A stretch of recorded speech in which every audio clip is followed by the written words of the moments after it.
नमस्कार, मैं राशिका और आप देख रहे हैं मेरे साथ इस वक्त इंसाफ के बाद। इस वक्त हमारी टीम मौजूद है एसीपी वेद भूषण जी के पास। सबसे पहले हम आपका बहुत बहुत शुक्रिया करते हैं अपना कीमती समय हमें देने के लिए। जी थैंक यू वेरी मच, आपको भी बहुत बहुत शुक्रिया। और आज हम इनसे जानेंगे दिल्ली पुलिस महासंघ कैसे काम करता है और इसकी जो कार्यकाल है वो कैसे है, कब बना, कैसे रहा, ये सब कुछ हम इनसे बातचीत करके आपको बताएंगे। तो सर हमें बताएं, महासंघ जो है वो कैसे करता है?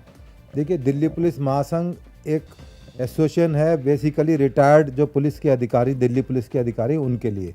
इसका जो कंसेप्ट सामने आया जब किरण बेदी डीसीपी नॉर्थ थी, वकीलों के बीच में एक विवाद पैदा हुआ और विवाद हाई कोर्ट तक गया। उसमें कमीशन बैठा, बहुत सारी पुलिस को दिक्कतों का सामना करना पड़ा। उसके बाद में धीरे धीरे सारा मामला चलता रहा।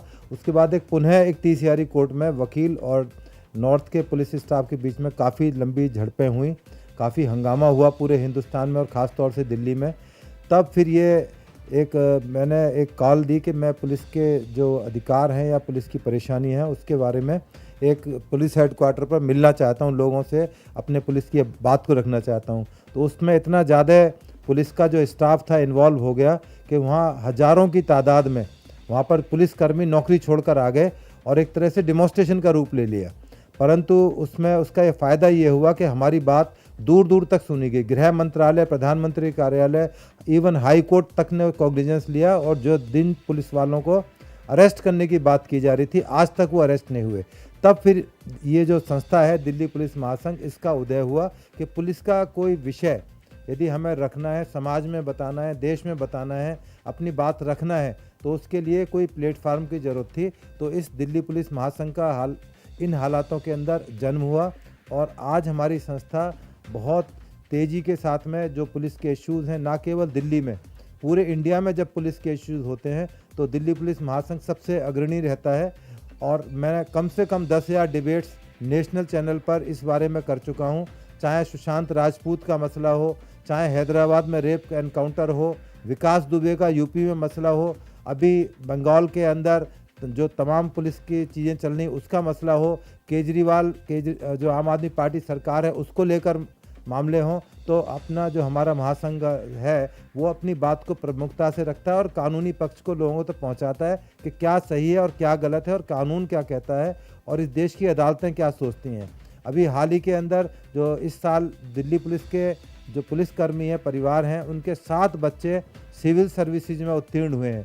पहले उनको कोई रिकॉग्निशन नहीं थी। दिल्ली पुलिस महासंघ ने पिछले साल से एक प्रोग्राम शुरू किया कि जो भी दिल्ली पुलिस के अधिकारियों के बच्चे या उनके स्टाफ के बच्चे यदि सिविल सर्विस में आएंगे तो उनको सम्मान दिया जाएगा।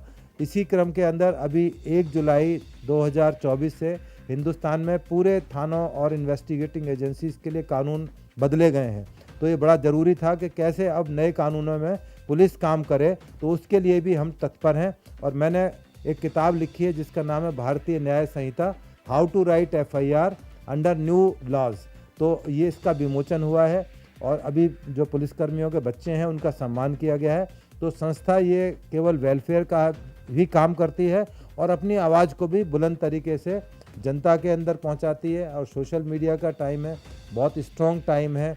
आपने देखा कि सोशल मीडिया की वजह से किस तरह से अभी अमित शाह जी की किसी ने एक वीडियो बना दी, उसी तरह मोदी जी की आवाज़ में बहुत सारे आर्टिफिशियल इंटेलिजेंस से गाने बना दिए गए। पुलिस ने और इन्वेस्टिगेटिंग एजेंसीज ने उन मुकदमे दर्ज किए, उन लोगों को अरेस्ट किया जा रहा है। तो जो तरक्की वक्त के हिसाब से हो रही है, तो हमारा महासंघ भी उसी क्रम के अंदर तमाम चीज़ों को, मुद्दों को उठाता रहा है। और आने वाले टाइम में पुलिस के लिए एक बहुत बड़ा चैलेंज होगा, क्योंकि नए कानून हैं, नई तरह की समस्याएं पैदा होंगी और आर्टिफिशियल इंटेलिजेंस का टाइम है। आप देखें किस तरह से डीप फेक जो वीडियोस बनते हैं, फ़ोटो बनती है, सारी फिल्म इंडस्ट्री, बड़े बड़े नेता और बड़े बड़े लोग उससे परेशान हैं। परंतु बहुत काम की चीज़ भी है यदि उसको पॉजिटिव तरीके से लिया जाए। तो आर्टिफिशियल इंटेलिजेंस जो आने वाले टाइम के लिए एक क्राइम भी होगा और एक साधन भी होगा, तो कैसे उसका उपयोग किया जाए, ये अपने आप में एक बहुत बड़ा चैलेंज होगा। और हम सभी को आगाह करते हैं दिल्ली पुलिस महासंघ की तरफ से, जब भी कोई इशू आता है, सोशल मीडिया के माध्यम से, टेलीविज़न के माध्यम से और तमाम अखबारों के माध्यम से हम अपनी बात को रखते हैं। और समाज इस चीज़ को, सोसाइटी समझती है कि क्या पुलिस कर रही है वो सही है या गलत है। जहाँ पुलिस के गलत स्टेप्स होते हैं हम उसको भरपूर क्रिटिसाइज़ करते हैं, पुलिस की गलतियों को बताते हैं, पुलिस की खामियों को बताते हैं, जिससे पुलिस विभाग तक या विजिलेंस करप्शन या दूसरे डिपार्टमेंट्स तक हमारी बात पहुंचे और बखूबी पहुंचती है। जिस तरह से अभी ईडी और सीबीआई पर एलिगेशन लग रहे थे, उनकी जांच पर एलिगेशंस लग रहे थे, तमाम सरकारें पॉलिटिकल पार्टीज लगा रही थी, अदालतों ने इन्वेस्टिगेशन को सही माना। आज तक बड़े बड़े जो सीएम हैं, चाहे वो सोरेन हो, केजरीवाल हो, मनीष सिसोदिया हो, सत्येंद्र जैन है और बड़ी बड़ी मछलियां आज जेल में हैं, इसी वजह से है क्योंकि समाज अब जागरूक हो चुका है, अदालतें सब चीज़ें समझती हैं। अदरवाइज़ पहले इतनी सारी फैसिलिटीज़ नहीं थी, लोगों को गुमराह किया जा सकता था।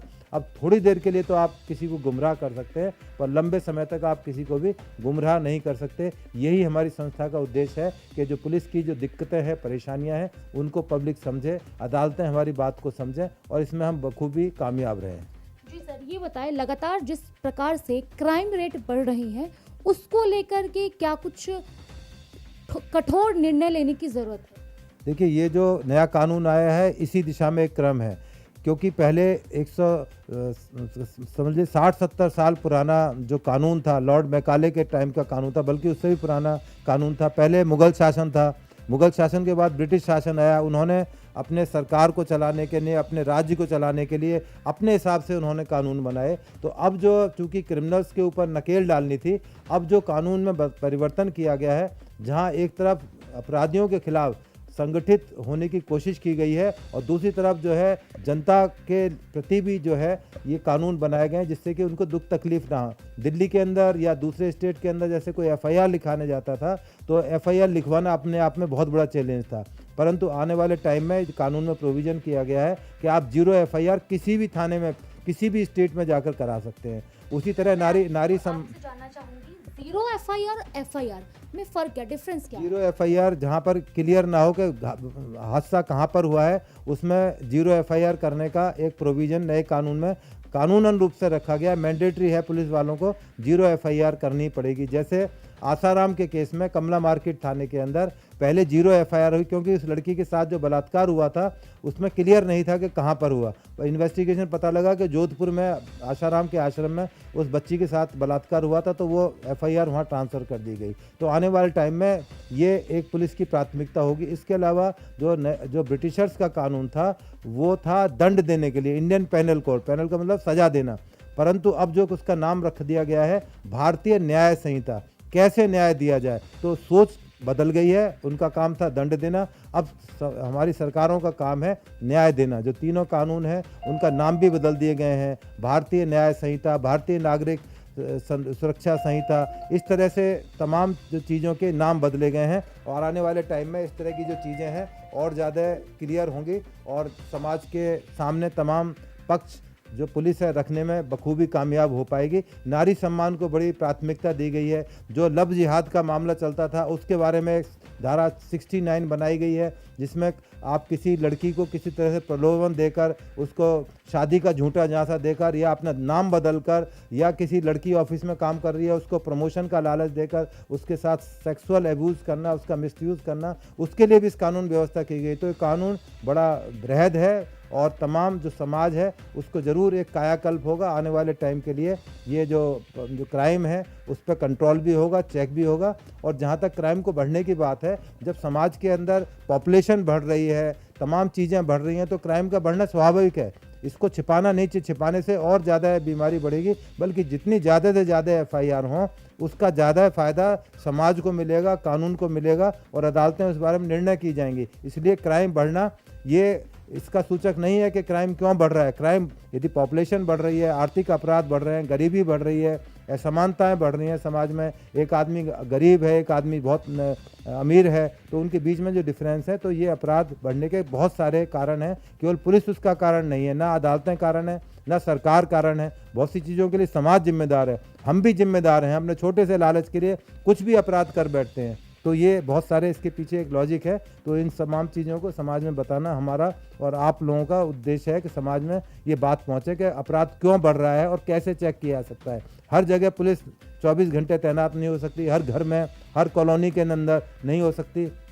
आप देखें, महिलाओं को उनके पति पीट रहे हैं, उनके साथ दुर्व्यवहार कर रहे हैं, लड़कियों के साथ मोलेस्टेशन, छेड़छाड़ हो रही है, घर के अंदर हो रही है, हर जगह पुलिस नहीं हो सकती। इसलिए जो तमाम समाज के लोग हैं, चाहे मंदिर में बैठे पुजारी हैं, चाहे मौलवी हैं, चाहे चर्च के अंदर बैठे हुए पादरी हैं, सभी की जिम्मेदारी है कि समाज को सुधारने की दिशा में कदम उठाएं। केवल पुलिस को उंगली उठा देने से समाज ठीक नहीं हो सकता, इसके लिए तमाम लोगों को उठकर खड़ा होना होगा।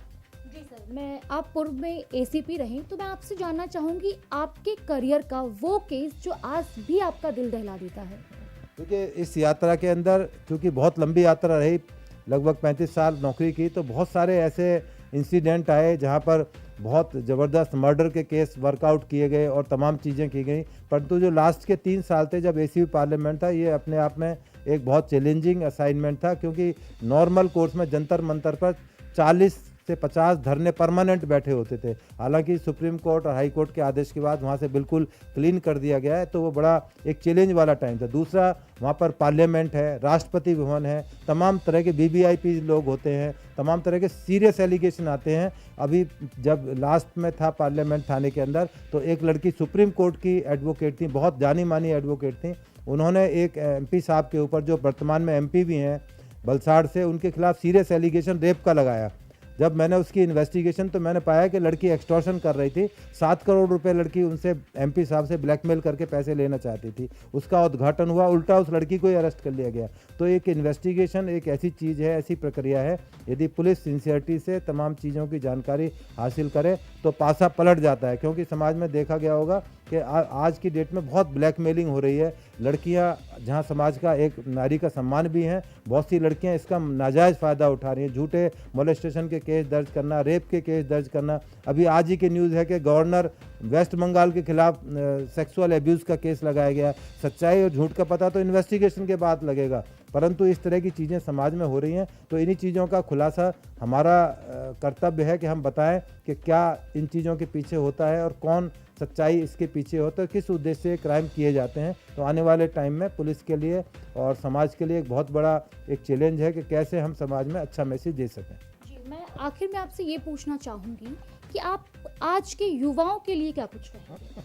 देखिए, युवाओं को ज़रूरत है, आज के युवाओं को, जहां नौकरी की बात की जाती है, बेरोजगारी है, परंतु वक्त बदला है। अपना स्वरोजगार करने की दिशा में जो सरकारें हैं तत्पर हैं। और आप विदेशों में देखें, वहाँ छोटे से छोटा आदमी भी अपना काम करने में ज़्यादा खुशी महसूस करता है, बशर्ते वो सरकारी नौकरी नहीं करना चाहता, ना किसी प्राइवेट सेक्टर में जाना चाहता। तो यदि छोटा छोटा काम भी, यदि युवा वर्ग केवल सरकारी नौकरी पर डिपेंड या प्राइवेट नौकरी पर डिपेंड ना करके अपना ही क्षेत्र कोई चुने और उस दिशा में काम करें, तो कहीं से कहीं तक पहुंच सकते हैं। और हिंदुस्तान में क्या, पूरे दुनिया में ऐसे बहुत से एग्जाम्पल हैं जहां युवाओं ने बहुत छोटे लेवल से काम किया और आज वो शीर्ष में, वर्ल्ड के टॉप पर बैठे हुए हैं। आपने सुना होगा जो राष्ट्रपति, जो प्राइम मिनिस्टर हैं सुनक, उनके ससुर जो है वो बहुत बड़ी कंपनी के मालिक हैं और बिल्कुल ज़मीन से उन्होंने शुरुआत की। आज पूरी दुनिया में इन्फोसिस का नाम जाना जाता है। उनकी पत्नी को राज्यसभा का मेंबर बनाया गया। तो वही हमारे लिए आइकॉन है। युवाओं को इस तरह के आइकॉन को चुनना चाहिए,